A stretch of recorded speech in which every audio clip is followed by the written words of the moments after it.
36-year-old Lacey Fletcher was found melted into this maggot-filled couch on January 3rd of 2022 in her parents' home.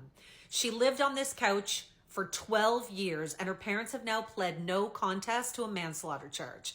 Just a trigger warning, there is going to be some graphic content in this story. So this is Lacey Fletcher. Lacey Fletcher was 36 years old when she passed away in 2022 on her parents' couch. She basically was stuck and melted away into a crater in her couch that was covered with feces, urine, and maggots. These are Lacey's parents, Sheila and Clay Fletcher. They are both 65 years old. According to her parents, Lacey was diagnosed with a few conditions. They said that she had autism.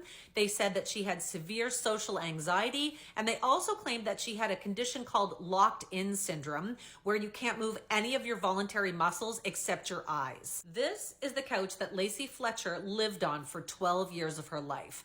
Lacey had a rough childhood. She ended up with severe social anxiety. She ended up being homeschooled from grade 9 on. And at the age of 15, she had seen a psychiatrist who agreed that she had severe social anxiety. Her parents claim that Lacey wouldn't leave the home and then eventually wouldn't get off this couch. Lacey had basically worn a human-sized crater into the couch from being on it in one position for the last 12 years. This is a picture of Lacey on the couch. It is blurred out just because it is disturbing, but she basically was laying on her side, had her feet tucked up underneath of her, and this is what the couch ended up looking like. The medical examiner said they basically had to pry and cut Lacey from the couch. The fibers of the couch were embedded in her bones. She was covered in urine, feces, and maggots. They said that the feces was actually rubbed into her face, her chest, and her abdomen. Lacey was discovered deceased on this couch. She was absolutely covered in sores and ulcers. The flesh on her backside was basically worn away. She also had large yellow areas where there was no skin left, and other areas were just blackened. Now, initially, Lacey's parents claimed that they had brought in a portable toilet for her to use in the living room, but on a visit to her doctor, Lacey's doctor, in 2010, her mother and father claimed that her social anxiety was so bad she would no longer get off the couch, and so she was using the washroom on a towel on the floor. The doctor at this point told them that Lacey needed to be hospitalized. He gave them paperwork and explained how they could have her committed to an institution to get help. However, they did not do that. And it does soon appear that she did not get off the couch any longer to use the washroom on the towel, and she was actually just using the washroom on the couch. Reports claim that Lacey had been using the washroom on this couch for so long that even the floor underneath the couch was starting to buckle. The autopsy revealed that Lacey was absolutely covered in pressure ulcers. It said that she was having chronic bone infections due to the fact that her wounds were open right to the bone, and she was laying in her own feces and urine and covered in maggots. They said that there were actually maggots and fibers of the couch embedded in her bone.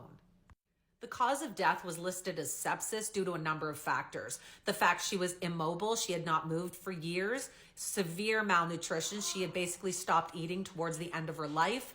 It also claimed that the bone infections was another reason, and basically just severe chronic neglect. Lacey's parents were originally charged with second-degree murder, but that has been dropped to manslaughter, and they've agreed to plead no contest. Prosecutors say they are going for the maximum amount of time, which is 40 years, and they're going to be back in court for sentencing on March 20th.